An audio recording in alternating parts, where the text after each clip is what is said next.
With me, Haider. Yeah, Anazia here. Okay, so in the previous episode, we discussed about weddings. Yep. And of It's course, a series, right? As I mentioned. Series, yeah, we have done weddings and we are currently going to dive into marriage. Yeah. And of course, after wedding, you get married, right? I mean, you're married, right? Yeah. So, Different challenge. Like, we just got married. Okay, we just finished the whole saga of like preparing the wedding. Orang tak happy. Why you put that person in front? Why you marrying in the Muslim community? Yada, yada, yada. Okay. Now finish already, right? Yeah. You moved into Anisa's place. That's correct, yeah. I'm moving into Lecha's place. So earlier, the previous episode, I told you, simpan, keep first. Okay. Now is the time for us to spill it all. Okay, yeah. Okay, so on my side, I was warned before the last few days. I was warned lah. I was told that, when you wake up for the first day of the marriage, right? When you wake up already, there'll be a lot of guests, a lot. So I was prepped. Yeah. Because my sister-in-law got married before this. There are other people, the older ones who got married. So I was prepped, They were like, you must start cleaning the kitchen. You must start like, take a mop. Konon step rajin. Wayang. You got a wayang like that. You got to be like, I'm the best daughter-in-law kind of thing. Yeah. Wait. First of all, how long did you stay in that house? On and off. Okay, I got my flat 1 year later. Okay. And then I moved out. And then I moved back in. And then I moved back out. And then I moved back in. And I moved back Okay. Because I had kids and then my father-in-law fell sick. So we were, like I said, my in-laws are angels. So we help each other out. Yeah. When it's needed, we move back in. No complaints, nothing, to support each other lah. Okay. Like when I gave birth, my mother-in-law moved into my house just to take care of me. So it goes to like both ways lah. So the first few days of the marriage, we really had so many guests. Because my in-laws are very well loved. Okay. They are respected people. Right. So, and they want to see like, who's the bride. So normally the culture is when they couldn't make it for the Saturday or Sunday, they will come after that. Because they couldn't make it. They will come to see who is the bride or who is the groom. They respect the invite. Yeah. They will still come that week after, Yeah. So for me, I have to calm down. I'm like, okay, next week I'm going honeymoon already. Like I'm counting 4-5 days already. I'm already going to fly off. So tahan for that 4-5 days lah. Okay. So that morning when I woke up, me being the YOLO, the Kurang Hajar, the push boundaries kind of person, right? I don't care. What do you mean by don't care? I just woke up. I go to the toilet there. It's not a master room, but there's no toilet there. Okay. I went to the toilet. The common toilet lah. Clean up, do whatever. It was madness. Tea was being served. People were still coming. Breakfast, this, that, all kind of thing was happening. So everyone does everything except for you? I just make myself invisible. I just walk like, apa khabar? How are you? Oh, you pona. Yeah, pona. I just walk, do what I need to do. Just blend into the thing. Get to know some relatives and all that. So it went well actually. It wasn't that scary. Okay. It was Alhamdulillah. And then I get to sit down with their Malaysian relatives, talk to them, get to know them and all that. It was very good until we had a special guest. Special guest? Special guest. Wow. So this special guest is funny, He came from India. Okay. And he's also respected. He came from India. I just woke up. He came at 8 o'clock in the morning, bro. Okay, early in the morning. We are newlyweds. Like, who wants to wake up so early in the morning? My husband is an early riser. So he wake up early already. I went back to bed. So after that, a while like that, I woke up. I was wearing my police uniform, the PE t-shirt, the t-shirt for physical training. Army also have physical. I was wearing the police one with the track pants. So it looks like I just finished working out lah. Home Team Academy training because I literally just finished police. I just left So I was wearing that outfit and I came out. I was like, oh, there's someone there. And I was a non-hijabi that time. And that fella is actually a very Islami person. Okay. So I came out, then I was like, oh, the guest. So I just like quickly like bow down, like out of respect. I straight went to the toilet, Then I freshened up and everything. Then I walked back. Me being me, I wasn't a hijabi at the time. So I just sat down at one corner and then my mother-in-law introduced lah. My mother-in-law is very, very open-minded kind of thing, She also won't go and tell me, go and put on telekung or something. She won't because she know that's my daughter-in-law. What you see is what you get. So I sat there, then she said, that's the bride lah. I just woke up, bro. Can you imagine how I look like with my hair and everything? So I just smiled and that see, I kena left, right, center lah. Then he said, On the spot? On the spot. But he scolded me in Tamil. He said, why are you wearing pants? That was the first thing he asked me. Then I'm like, why am I wearing pants? Then I look at my pants. Long pants, what? Track pants, what? It was a uniform for me, Every day I wear track pants and my police t-shirt. I have 5 colours. So every day cuci pakai, wash and wear, that kind of thing. I look down, I'm like, what? I'm covered, what? Yeah. No, you're not supposed to wear pants. You have to wear sarong. Okay. Okay. Why are you wearing t-shirt? You cannot be wearing t-shirt. Wah, I kena bro. Pop. But bless my mother-in-law's heart, she just, she was like, to you lah. like that kind of look where like, okay. Just entertain. Yeah. Inside my heart, I'm like, who are you to come in? If you are from, I know you, you would have get it from me. I just, I went to the room, I just closed the door, I went to bed. Like, don't entertain this kind of thing lah. Yeah. I mean, I think this is, he's an elder. Yes, he's an elder. Okay. So, I mean, they have this stigma. And I come into a new community, right? I cannot be pushing boundaries straight away. Of course, yeah. But of course, it's a shock for you. Yeah, right? it was a big shock. Because for us, I mean, I do not know. I mean, from my side or probably your side as well. Like pants is fully covered. Yeah, right? long pants. Yeah, long pants is okay. But some people may perceive pants as, masculine? Not masculine. It's still revealing because it shows your shape of the legs. Yeah. That's why they need a sarong to cover. Yeah. So they cannot see the shape of the leg lah. I mean, it's not supposed to be that way lah. And also t-shirt. Technically any Western clothes, if you're wearing jeans also, is frowned upon. Yes. Right. So you're wearing t-shirt and pants. For them is a no-no. Then don't come at 8 o'clock in the morning. You inform me, I'll put on a very nice suit for you to welcome you. Which I did after that because we keep on having guests for a whole week, 10 days or something. Even after I left for my honeymoon, also guests were still coming, even though the bride and groom is not there. Because the family is that big and that loving that they got to come and continue celebrating the wedding and all that lah. Okay. I didn't have the experience because like what I said, I went to my mother-in-law's place, and of course there are some things that it's her way, and I don't agree with. And like what I said in the previous episode, is mainly because of distance. But there's also the flip side, the love and all this lah. But as for my wife, because we have our own place, so she's lucky in that way. So she doesn't face it head on as well. But it was only later on when we have my mom coming and stay with me, right? Because my mom was sick, right? So so she stayed with me, and then we have visitors who came in to visit her. Okay, and sometimes this is a totally different topic, and maybe we will touch on this. I'm going to touch on this briefly. Just how people visit your house without informing. So this is what happened, right? Because my wife is not fully covered. They were just Assalamualaikum. Out of nowhere, she was wearing shorts some more. I mean, it's me and her only. I think my mom was away or something like that, and they just, without informing us, without informing my mom even. So I'm like, what the hell, right? I mean, then you see preview lah, whatever lah, You got a bit of the ass lah, You don't need to be TMI lah, bro. But I mean, it is what it is lah. That's what happened lah, So, but please inform when you're visiting. But it's completely different topic, obviously. She's talking about bro marriage. Bro is on fire. This is the last episode It is what it is. I mean, she was very short. It's just me and her, the baby. Okay, got it. Okay, anyway. So are you okay with that already? Okay, so how about decision making in terms of, purchasing for your home, right? Because you said you moved into your new place a year after that. Right. Because our BTO took a while.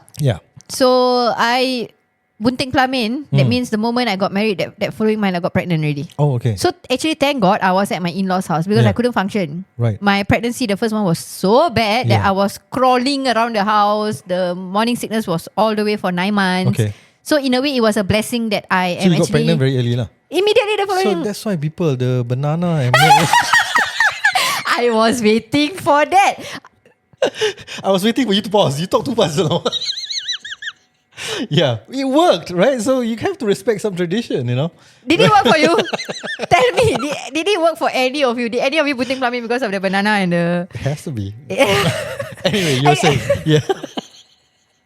Move on from this. Okay, you're saying, so you got pregnant and your pregnancy was quite challenging. Yeah, it was very, very bad. So I was actually thankful that we were at my mother-in-law's house because if I was on my own, I don't think I would be able to... Take care of yourself.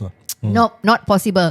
So in terms of decision making, they didn't get involved at all. So because of that, earlier I did mention that if my kids get married, I'll tell them to get lost. It's because I got that from my mother-in-law. She has this belief that when it's far, it smells good. When it's near, it's... Translate lah. You all translate lah. Like just not the fart thing, right? This is the same lah. You all translate, Yeah. So, and I respect that, and she give us the boundaries and the space. But not all mother-in-laws are such. there will definitely be situations where the mother-in-law will be like, even up to the deco or how you renovate the house, she wants to be involved. Yeah. In every single thing, she wants to be involved. On your side, were there any interference on that kind of matter? No. Again, we were very lucky because we had our own place. We already renovated our own style. Nobody knows anything. Yeah. We in fact had a video of our house, a tour of the house on the wedding itself. So we make the decision on what kind of reno we do. Whether people interfere, there were a lot of people who question it after that because like my wife wanted to have like a walk-in wardrobe, right? So we converted one room into a walk-in wardrobe. So a lot of people was like, why must have all these? But eventually, the irony of it all is that the elderly will say these kind of things, but their kids, our cousins will be like, hey, we also want our house. Right, so then okay lah. I mean, I'm also I'm trying again. I always try to see what's the silver lining here, or why did they say such things, right? And from what I can see, maybe they scared that we set a trend, and the traditional values are lost because when you break it, like what you said, your brother-in-law break it, and then you're thinking, okay, my kids, I want to break it. Yes. So we set a trend for the rest of the family, and that's why it's frowned upon when you break trends, right, or traditions rather. Yeah, whether it makes sense or not, just don't break it lah. So that's why it's like that lah. So when we have that walking wardrobe, then a lot of people wanted that and all this lah. So and we had that one wedding combined function at that point of time. Also, they were why like that? Why combined? Only 300 people, that kind of thing. After that, COVID happened, everybody is doing that thing, right? So in a way, we set a trend without setting a trend. I mean, it's not intentional. You Right? started it. Yeah, but then everyone say, hey, no lah, we do small lah, we do that. Now everybody say better do small. So this is the thing lah. What happened lah. In terms of decision making in the house, like everything, like even from the wedding itself, it has always been the two of us, equal or more or less equal decision. What to buy and all this. I mean, obviously groceries, I let her take the lead on that. So right? do you all discuss finance? Yeah. So I take Like care who of, take care of what? I take care of almost everything, the household, like the water bills and all that, the electric bills and all this, the Tong Sampah conservatory, right?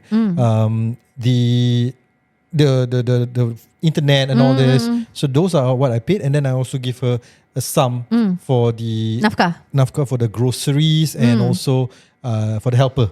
So this is what I usually do lah.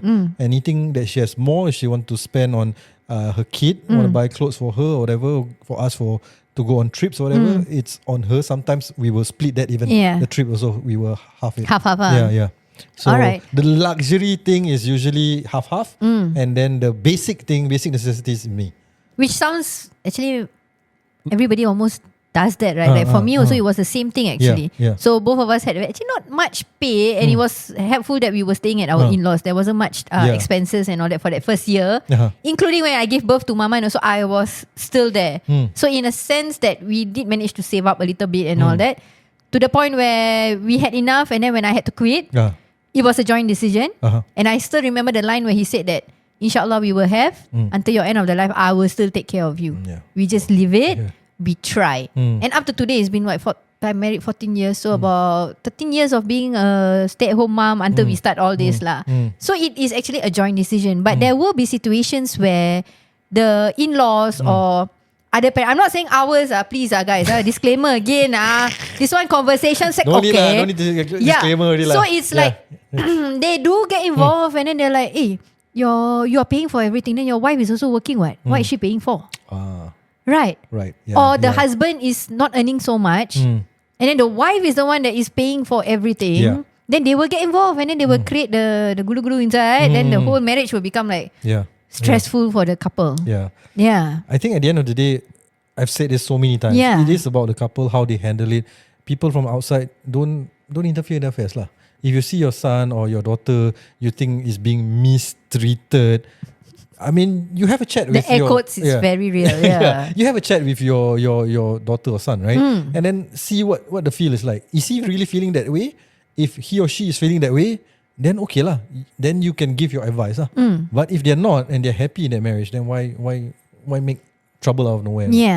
Okay, so when you were staying with Anisa's side, right, for that week, her siblings there? Yeah, one brother. Yeah. How was it with the vibe? Okay, I mean we hang out. It's boys and boys, so Yeah. we watch movies together. There's no like rivalry or anything. I know Yeah, him I'm for the trying to longest time. remember how Anisa's brother looked. He's in that picture lah, the picnic picture. So He was there. he was there. Oh, another stripe, right? Yes. That's right. Okay. Yeah. Yeah, don't misunderstand the other stripe thing. It's an internal thing. It's an internal Okay, thing, yeah. yeah. Oh, okay. Oh, yeah. So you had a buddy, yeah. Yeah, I had a buddy. He loves watching movies at night. So yeah, so that's what we bond over lah, watching movies. And yeah, it's a good time. Like what I said, the only thing is the nitty gritty rules or my mother-in-law's what do you call that? Like Quirks, quirks. That's the word. Yeah, it's quirks. That's the one that I mean. It's just quirks. So I understand Yeah. she's an old lady anyway, Yeah. right? But yeah, I mean it can be overbearing at times. Yeah. Right, because I have a place, and that's the thing. Because I was thinking like, if I am at a place, then I don't have this. You know, it's easier. I mean, currently there's a trend where the bride and groom actually stay in a hotel until they move back. Are you serious? Like for those that at least 1 week or a few days, they would just stay in a staycation. staycation, yeah. And then when they're done, right, then they just straight away go to their Yeah. place. They no Okay. longer like, and that one is a good idea actually. I mean, as long as they bring the banana. I mean, okay. I mean, okay. I get what you're saying. It's privacy, right? So you wouldn't Yeah. want to be in an in-laws place, or your wife don't want to be in her in-laws place. Yeah. And you know you're doing the deed, right? I mean, it's your first night, so I understand why they want to be away. Yeah. Perfectly fine. Yeah, I get it. Yeah. Okay. Yep. Let's talk about honeymoon after that. Because I Okay. mentioned the honeymoon, right? Yeah, so we didn't go. Did we go for a short one? I think we went for a short one. I can't remember where. Probably Batam or what. And then we go at the end of the year. So we got married in July, and then we wait until November, December is when we have our proper honeymoon. And we went to Qatar and also UK. So yeah, that's the honeymoon. Whether people comment on it, I mean Qatar, right? So, Yeah. so we mask it, Muslim country. Right? Yeah. We fun, very Then fun. UK also sound UK also, they all very happy. Wow. Europe, yeah. Europe say Yeah. honeymoon. Yeah. I mean, so far I don't think anyone has like commented on where they go for honeymoon unless it's really nowhere. Then they'll be like, how come Like you never JB. go for that kind of thing. Unless lah. I mean, I don't know. I can't say for everyone. But so far I don't hear people like talk about where to go honeymoon. Maybe they ask out of real interest Yeah. to have a conversation Yeah. with you. But they won't like judge you for that unless you don't really have a honeymoon. But even then, if you explain it right, Yeah. I mean we spend so much on the wedding or what, we'll go at the end of the year. Something like us lah. Yeah. We went for on a short trip and then we went on a proper one at the end of the year because we have like the house and the wedding and all that. Yeah. So it was tight on us, and we wanted to go for Christmas season in UK. The feeling, the snowy and snow. all Yeah, that. yeah. So we Magical. waited till then lah. Yeah. Okay, so that's the opposite from me, in the sense that, like I said, we only had about 3 days of staying at my in-laws, and then we straight away went to honeymoon, right? So for most couples, honeymoon is the wake-up call where they like see the true character, the true colours of whoever your spouse is, Yeah. like the towel go and chuck somewhere, or messiness. Because when you're dating, everything is rosy, right? Yeah. So for me, our honeymoon was, of course, honeymoon, right? Yeah. Enjoy, that's where I got Maman. Maman was made in Bali. Okay. Yeah. So like, everything was good, but in some marriages, honeymoon is actually where all the belang, all the true make or break, colours. Yeah. Yeah. So your thoughts on that? Like, how do you?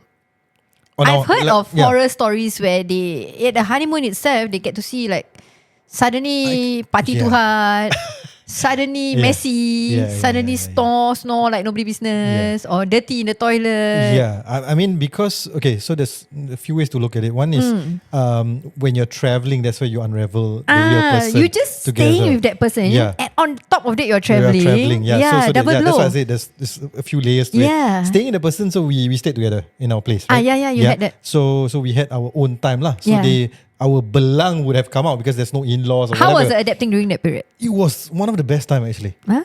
Really, honestly, I think we always look back because came back from work and so sometimes we are rushing to meet each other, and also I'm rushing because I want to cook also. So we have a competition where she nice. wants to cook, I want to cook. So that's the like internal competition lah. So you can cook, bro. A bit I'm quite rusty. I haven't What's your cooked for very long. specialty? Wow, I cook a lot. I mean, I've done. What's her favorite meal that you make? curry, simple chicken curry with roti. Nice. Mandi bawa Salivating. I think if you look at my Instagram, old pictures, you'll see Chef Hyder, that kind of thing.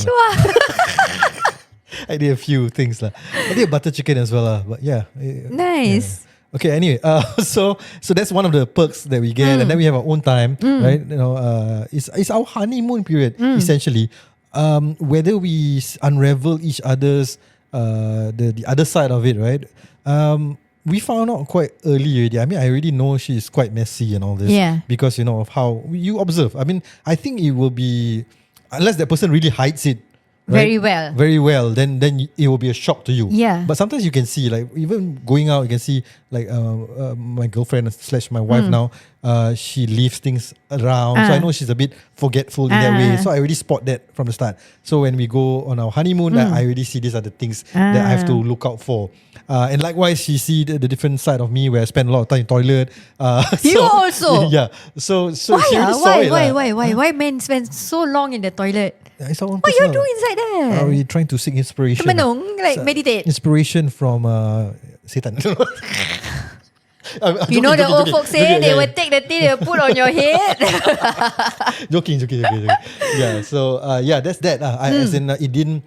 I mean, of course, some people may see the bad side because someone hide it very well. Yeah. Right, and then that's a shock lah. But for us, we know each other for so long. Yeah. It's very hard for any one of us to hide anything. So even if you see something, you see in glimpses already. Yeah. And then maybe it's a bit worse. How long did you all date before you all got married? Since I was 20 and I got married like 33. 13 years. 13 years of dating, then marriage. Yeah. Wow. So I mean, we have our ups and downs. But let's not go there. Wow, we are really opposites in all kind of sense. Yeah, it's good. So you have. For me, it's like things. we dated for 2 weeks before he proposed. Then 6 months from that 2 weeks, we got engaged. And then a year later, we got married. Yeah. Then 1 month later, baby already. There's always pros and cons, right? I mean, one thing is we have our honeymoon period and all this. Yeah. And with kids as well, we wanted to have our honeymoon period. So we obviously planned not to have kids at the start. Eventually, we want to have kids. And it's something that we always treasure. Like sometimes people say, don't stop it because it may not come. Yeah. So we were struggling for a bit. Of course, after that, alhamdulillah, we got it.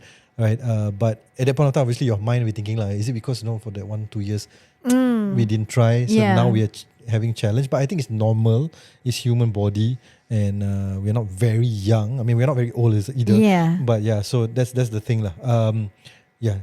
So definitely during that time there will be questions like, when you gonna get one? When you gonna get one? Like for me, I didn't face that because it was straight away I got one. I celebrated my first year with a kid in an arm. So like. Yeah. I mean, that was one of the things that's gonna. Yeah, so obviously people will be asking that. Yeah. But I think I do not know about how people are generally out there. I know I see a lot of TikToks out there. When you're gonna have your first kid and all that. Somehow I think the older generation probably saw this TikTok also. Yeah. Right. So they are a bit more tactful when they're asking. I sense when they ask it's like more of a doa. So they don't ask. They make dua for you. They make dua for you. So I don't know. Either my aunties and uncles are, they're very tactful by nature, or they know what's happening. Yeah. Like they don't want to hurt your feelings, lah. They want to hurt my feelings. Yeah, I they remember one respect your uncle feelings. was saying that, okay, wait. First of all, I mean, I don't know whether you want to have kids or not. He even understand to that level. Because there are couples who don't want to have kids. Yeah. Right. So, but anyway, whatever it is that you want. What they call it? Dual income, no kid. Dings. Oh God. There's a term. Dings. Dual income. No kids. No kids. DINK. Oh, okay. Dink. Yeah. I keep seeing this term on TikTok. I don't know if it's wrong, if it's vulgar, I don't know, but I keep hearing it. Yeah, you're probably right. Right. Dual income, no kids. Yeah. So, I mean, some of my uncles, one uncle actually said that. That's very nice actually. Yeah, I mean, I do not know if you're one or do one. Yeah. But whatever it is, I'll do one, whatever that's good for you all. Yeah. I didn't have that conversation with Lecha, actually, about kids. We didn't at all. Yeah. It just happens and then we just embrace it and then now we have 5 kids. Oh, it wasn't discussed or it wasn't like thought about. Like even on my side, I was thinking, okay, maybe 2 kids, but it wasn't discussed with him. Like it was just something that if it happens, it happens. Okay. Yeah, it wasn't a decision kind of thing. Yeah. We made decisions. I mean, obviously we had discussion. We dated for so long. What else to talk about? Sure, so this is the kind of thing we will talk about. we had 2 weeks only, so how to discuss? So obviously we have this in mind that we will get married, and then first 2 years we won't have kids first because we want to travel and all that. And then COVID happened actually. So that kind of like stunted our honeymoon period in a way. And when COVID happened, I told her, might as well we try lah. I mean, what else can we do? Right? We cannot go honeymoon. I mean, another holiday and all that. So might as well we Stuck try at home, I look at you, you look at me. Yeah. And then lock in the house.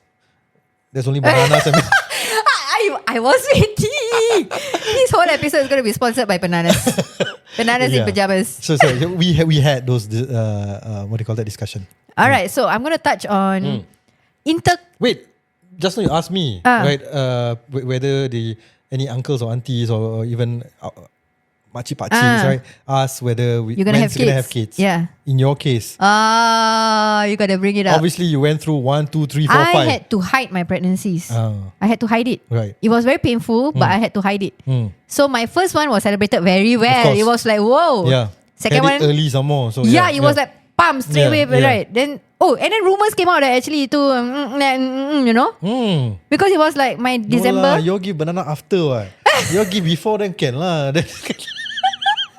There were rude rumors and all that, but we ignored lah. I mean, December wedding, September, obviously 9 months, right? It takes 9 months. So that was fine. And then when second one came, kakak came, it was also fine because one boy, one girl. Yeah, so they're happy. And then immediately kakak and the third one very close. Okay. Like 1 year, the following year. So the third one was a surprise. I didn't know until I was 7 months pregnant. Oh shit. Okay. I didn't know. Suddenly the doctor said, you 7 months already, 2 more months you're going to give birth. Shit. Okay. I didn't have any signs. It was a hidden pregnancy, that fella.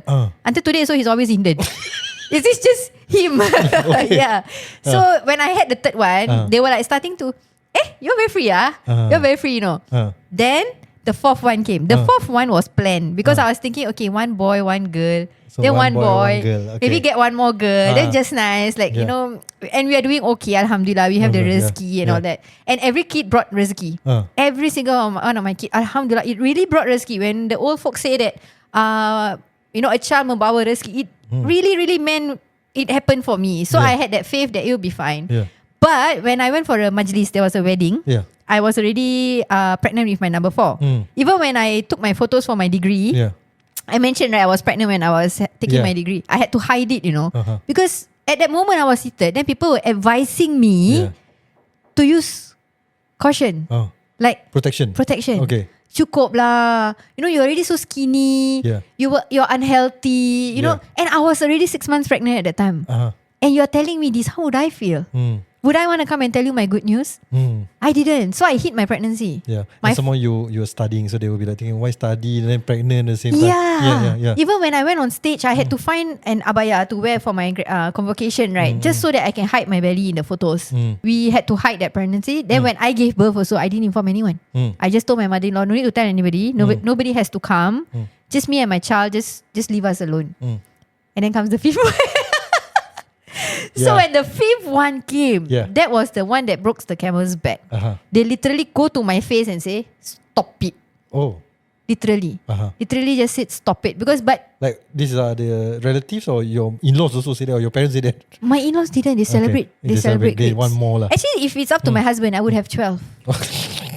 For him, the more the merrier. He loves kids. But I'm like done. 5 is enough already for my body and all that. So when we had the 5th one, wow, that was the one that broke the camel's back. Like, they literally come after me. And at that moment, I was actually going through depression. When I found out about the pregnancy, I fainted, bro. My husband had to carry me out from the toilet, put me on the sofa just to tell me like, relax, we got this. But I was like, no, we cannot, because we already had 4, and at that time it was rather tight lah. Financially, we were like trying to sell the house. My brother-in-law was about to get married. There was so many things that was happening at that time. I don't think we need a baby at that moment. It actually came across my mind that I wanted to terminate the pregnancy. It went to that level, So my husband like said, don't. Islam, we don't do abortion, we don't do this. But I was like in a haywire. I even to the point where my body starts rejecting that pregnancy. At about 5 or 6 months, my body starts rejecting that baby, because sometimes our brain, emotional, and our brain can tell the body what to do, you know. Yeah. So I was put on high risk. But all this I didn't tell anyone. And while I was going through that hardship, I was still receiving flack about, why are your kids like, enough lah. Let other people, the line where they say let other people have a chance. Huh? Yeah. Biarlah, let the newlyweds have the kid lah. As if I'm taking their rezeki. Yeah. What is the logic behind that, right? Let other people have a chance. Let other people have a chance. Okay. See, you go and open up a can of worms with this topic, Then about 7 months later, my husband said, come, let's go for a trip. He made me shop for baby wear and all that. Then I felt better, accepted the pregnancy, and now she's everybody's sunshine. She's everybody's joy. Curly hair. Okay. Curly fries. Yeah. Curly fries, yeah. Okay. Wow, suddenly give like other people a chance. Yeah. Okay lah. I think it's the way they talk lah. It's the way they talk lah. No tapis, no filter. It's the way. I mean, they think that it's okay. They're being what do you call that? Casual. Yeah. By saying give other people a chance. But in a way, it sounded so wrong lah. What do you mean give other people a chance? Yeah, like I'm taking away their bedroom moments. Yeah, but I don't think they meant it in a bad way. Yeah. I don't think so lah. Correct. I think it was just a figure of speech. Yeah. It's their way of saying telling you to stop, but they think that it's a nicer way. Yeah. But it could be perceived You are wrongly. too positive, bro. I am, yeah. Yeah. I'm quite positive. Life is so short. For what? Stress. Happy only lah. That's why we are yin and yang. That's why I receive all the hate on Instagram and YouTube. But then bring it on, guys. Yeah. So on that note, yeah. do you want to take a break and then we'll come back again to this topic on about marriages itself? Yes, yeah? correct. So I mean, the key takeaway from this is obviously we have very different very experience. different. She Yeah. has 5 kids. I have 1. I waited for mine and all that. So every couple is different on their own. Yeah. Right. And I think it's best for us as parents, right? If you want to change it for the newer generation, is for us to accept them as who they are, right? Every kid is different as well, right? So whatever dynamics they may have, whatever dynamics they may have with their partner is theirs. So respect that and just show love lah. Yeah. But if you want to know more marriage stuff, we'll cover that in part 2. Let's go.